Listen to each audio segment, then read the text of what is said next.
नमस्कार, स्वागत है एक बार फिर से आपके इस चहेते चैनल द स्मार्ट ज्ञान अड्डा में। जी हाँ फ्रेंड्स, समान वेतनमान दक्षता परीक्षा पास करने के बावजूद पूर्ण वेतनमान क्यों नहीं? बिहार सरकार के दोहरी नीति का पर्दाफाश।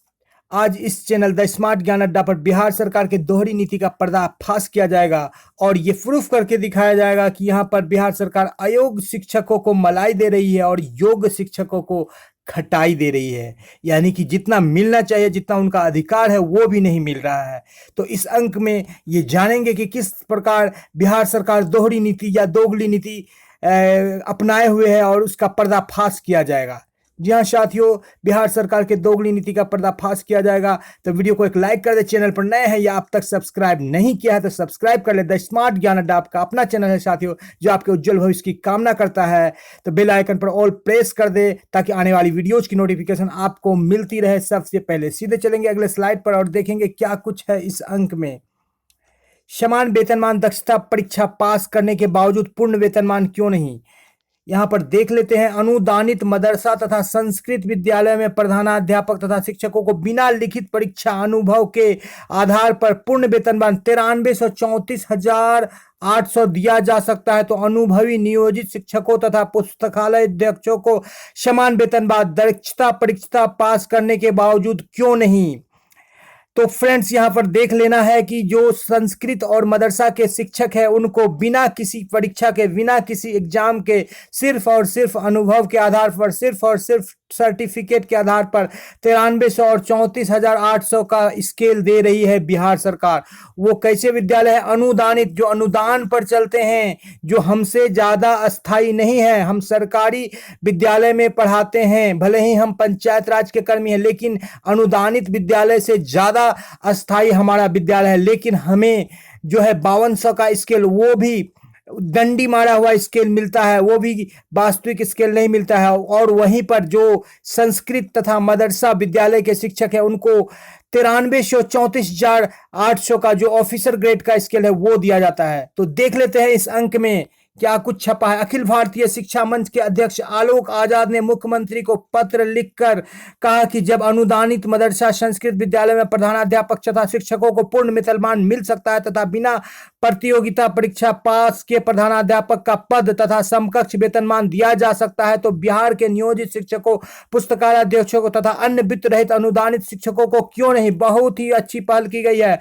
आलोक आजाद ने कहा कि राज्य के और राजकीय प्रास्कृत 1129 मदरसा एवं 531 संस्कृत विद्यालय को शिक्षकों तथा शिक्षकेतर कर्मचारियों को शिक्षा विभाग के संकल्प संख्या 970 के अनुसार, या 1129 है मदरसा और 531 है संस्कृत विद्यालय, 970 के अनुसार दिनांक 31/8 के द्वारा 15/2/2011 के पूर्व कर्मियों को षष्टम पुनरीक्षित वेतनमान संरक्षा के अनुदान के रूप में पूर्ण वेतनमान प्रदान किया गया। अनुदान के रूप में यहाँ पर पूर्ण वेतनमान मिल रहा है साथियों, मानदेय नहीं मिल रहा है। इसके बाद सरकार के पत्रांक 237 दिनांक 7 मार्च 2019 के क्रम में 2 के अनुसार बिहार सरकार के संकल्प जारी कर बताया कि मदरसा और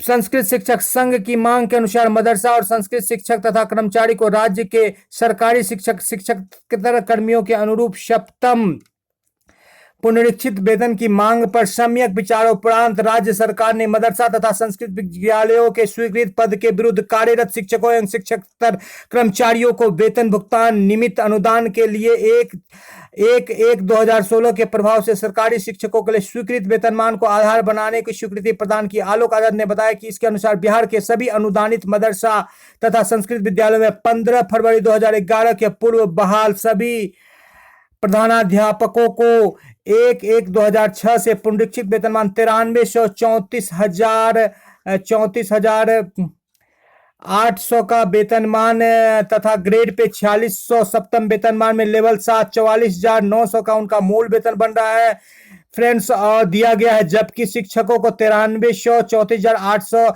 ग्रेड पे 4200 दिया गया है, जिनका 35,400 का मूल वेतन बन रहा है।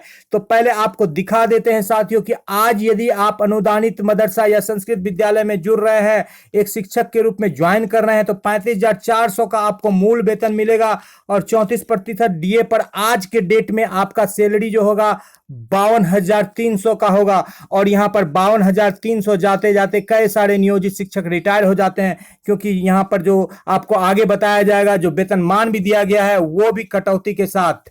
तो यहाँ पर दोगली नीति अपनाई जा रही है बिहार सरकार के द्वारा, जिसका पर्दाफाश आज किया जा रहा है। बिल्कुल वीडियो को स्किप नहीं करेंगे, शुरू से लेकर अंत तक देखेंगे, काफी महत्वपूर्ण वीडियो है यह आपके लिए।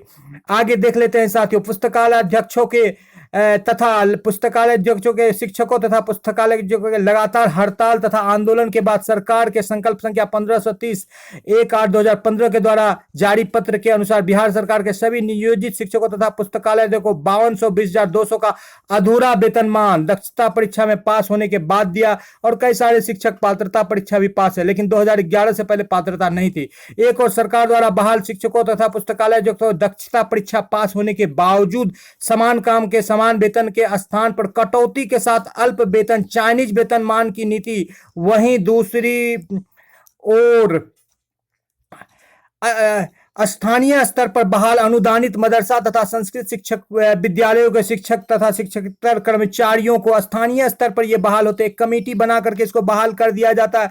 साथियों, हमारे तरह एग्जाम को फिर पूर्ण वेतनमान के अनुदान के रूप में प्रदान करना बिहार के नियोजित शिक्षकों तथा पुस्तकालय अध्यक्षों के साथ अन्याय ही नहीं, घोर अन्याय है। आलोक आजाद ने न्याय के साथ विकास की नीति को बिहार के नियोजित शिक्षकों तथा पुस्तकालय अध्यक्ष को अनुदानित मदरसा तथा संस्कृत विद्यालयों के तर्ज पर 34,34,800 का वेतनमान लागू करने के लिए मुख्यमंत्री से आग्रह किया, तथा जब अनुदानित मदरसा तथा संस्कृत विद्यालय की कमेटी द्वारा बहाल प्रधानाध्यापकों, शिक्षकों तथा शिक्षकेतर कर्मचारियों को पूर्ण वेतनमान दिया जा सकता है, तो 15 फरवरी 2011 के पूर्व बहाल नियोजित शिक्षकों तथा पुस्तकालय अध्यक्षों को, जो कि शिक्षा विभाग द्वारा सरकार द्वारा आयोजित दक्षता परीक्षा पास है और सरकारी विद्यालयों में कार्यरत है, उनके द्वारा कार्य लगातार लंबे समय से कार्य किया जा रहा है, तो ऐसे शिक्षकों को पूर्ण वेतनमान 93,900 से 34,800 क्यों नहीं दिया जा रहा है, जा सकता है। जी हाँ साथियों, यहाँ पर देख लेते हैं कि आज यदि आप मदरसा में ज्वाइन करते हैं या संस्कृत विद्यालय में ज्वाइन करते हैं, तो आपको जो सैलरी मिलेगी वो 52,300 को मिलेगी, पहली सैलरी। ईपीएफ कटौती के बाद 54,100 का सैलरी बन रहा है, यहाँ पर देख लीजिए साथियों। और आप यदि प्रधानाध्यापक में ज्वाइन करते हैं तो 44,900 की वहां पर सैलरी दी रही है, जो कि कमेटी जिसको बहाल करती है, और आपका सैलरी बनता है 68,350 और आपको मिलेगा ईपीएफ काटकर 66,550। ये मिल रहा है साथियों वर्तमान समय में। और अब देख लेते हैं नियोजित शिक्षकों को जो दिया गया है, यहाँ पर सबसे हाईएस्ट ले लेते हैं, यहाँ शिक्षा मित्र साथी जिनको मिल रहा है 28,670 रुपया, जो कि 9वें इंडेक्स पर आता है। यहाँ पर 28,670 रुपया जो है 9वें इंडेक्स पर आता है। यहाँ पर देख लेते हैं साथियों, ये 9वें इंडेक्स पर 28,670 आता है। तो 9वें इंडेक्स ये सरकार के द्वारा दिया गया मनगढ़ंत इंडेक्स है। ये जो इंडेक्स दिया गया है सरकार के द्वारा, ये मनगढ़ंत है। 52,20,200 का भी ये जेन्युइन इंडेक्स नहीं है, जेन्युइन स्लेब नहीं है। जेन्युइन स्लेब पर यदि नियोजित शिक्षकों को सैलरी दिया जाता तो यहाँ पर देख लेते हैं 2400 ग्रेड पे में जो ये 52,20,200 का ये रियल है, जो कि चपरासी को मिलता है। 32,300 की मूल वेतन होती और 32,300 और जो +2 के शिक्षक उनको 37,000 मिलता। तो यहाँ पर +2 के शिक्षकों को यदि वो 9वें इंडेक्स पर जाते हैं तो उनको यहाँ पर 30,000 का सैलरी मिलेगा, जबकि उनको जेन्युइन कितना मिलना चाहिए था, 37,000 मिलना चाहिए था। तो 30,000 के सैलरी पर आज जो है 42,000 43,000 मिलता है। लेकिन यदि 5200 का रियल स्केल दिया जाता बिहार सरकार के द्वारा, तो आज भी जो है कि 37,000 के मूल वेतन वाले उच्च माध्यमिक शिक्षकों को 54,700 का सैलरी मिलता और 50,000 से प्लस की सैलरी मिलती, जो कि है शिक्षा मित्रों को। तो यहाँ पर जो है सरकार के द्वारा नियोजित शिक्षकों को जो दक्षता पास है 2011 के पूर्व और पात्रता पास है 2011 के बाद जो ज्वाइन किए हैं, उनको 5200 का भी स्केल भली भांति नहीं दिया गया। और जो अनुदानित शिक्षक है जिनको एक कमेटी बहाल कर देती है, उनको 9300 का और 34,200 का स्केल दिया गया। आपको बताया गया कि ये अयोग्य शिक्षक है, इसकी भी बात को आप पुष्टि कर देते हैं साथियों। मैंने क्यों अयोग्य शिक्षक लिखा मदरसा तथा संस्कृत विद्यालय के शिक्षकों को, तो इस चुनाव के पूर्व के बात को बताता है साथियों कि जब प्रिजाइडिंग ऑफिसर के रूप में इन शिक्षकों की बहाली की गई तो 95% स्थान पर रिप्लेसमेंट हुआ। कोई भी शिक्षक प्रिजाइडिंग ऑफिसर का काम करने में सक्षम नहीं थे। जो भी मदरसा के शिक्षक थे, जब दूसरे बार चुनाव, क्योंकि इनको 9300 का स्केल था तो इनको प्रेजाइडिंग के रूप में काम मिला, जब दूसरे बार प्रेजाइडिंग में काम मिला मदरसा तथा संस्कृत विद्यालय के शिक्षकों को, तो वो लोग अपने अपने संबंधित जिला में जाकर के वहां पर पूरी तरह से धरना में बैठ गए कि हम लोगों को इस कार्य से निवृत्त किया जाए, हम लोग प्रेजाइडिंग का कार्य करने में सक्षम नहीं है। तो ये अयोग्य शिक्षक को सरकार मलाई खिला रही है और हम योग्य शिक्षक जो दक्षता और पात्रता पात्र है उनको खटाई भी सड़ा हुआ नसीब हो रहा है, खटाई भी सही ढंग का नसीब हो रहा है। 5200 का भी स्केल भी जो है पूरी तरह से नहीं मिल रहा है। तो यहाँ पर आज इस अंक में बिहार सरकार का पर्दाफाश किया गया है साथियों। तो आप भी अपने बहुमूल्य विचार को इस अंक में लिख सकते हैं और इस मैसेज को इतना ज्यादा वायरल कीजिए साथियों कि सभी लोगों के संज्ञान में आए, सभी संघों के संज्ञान में आए और ये मैटर पूरी तरह से हाईलाइट हो जाए, ताकि हम सभी नियोजित शिक्षकों को भी 5200 का पूर्ण वेतनमान और हम जिसके हकदार है 9334,800 का भी पूर्ण वेतनमान मिले। जी हाँ साथियों, इसी उम्मीद के साथ कि हमारा सैलरी स्केल में सुधार हो, हमें हमारा वाजिब हक मिले। कुछ शिक्षक साथी इसी सैलरी के साथ खुश है जो कि 84 से भी कम सैलरी है। ऐसे शिक्षक साथियों को ये एक आईना है कि देखिए जो अनुदानित विद्यालय के शिक्षक है वो 65,000 सैलरी ले रहे हैं और आप जो है कि सरकारी विद्यालय के जो है दक्षता पास या पात्रता पास शिक्षक होकर के भी आपको 45,000 पर भी आफत है। तो उन लोगों के लिए एक आईना है और सभी विद्वान शिक्षक से आग्रह है कि इस वीडियो को अधिक से अधिक शेयर करें ताकि सभी संघों के संज्ञान में ये आए और ये मैटर हाईलाइट हो, ताकि हमें भी अपना वाजिब हक, अपना वास्तविक हक मिल जाए। जी हाँ साथियों, तो इसी के साथ जीत के लिए जुनून चाहिए, आत्मविश्वास रगों में खूब चाहिए। नीतीश कुमार के साथियों, ये आसमान भी आता है जमीन पर, बस इरादों में जीत की गूंज होनी चाहिए। तो इसी इरादों में जीत की गूंज के साथ हम लोग आगे बढ़ेंगे और अपना हक लेकर के रहेंगे। इसी के साथ अगले संकलन में आपसे मुलाकात होगी साथियों।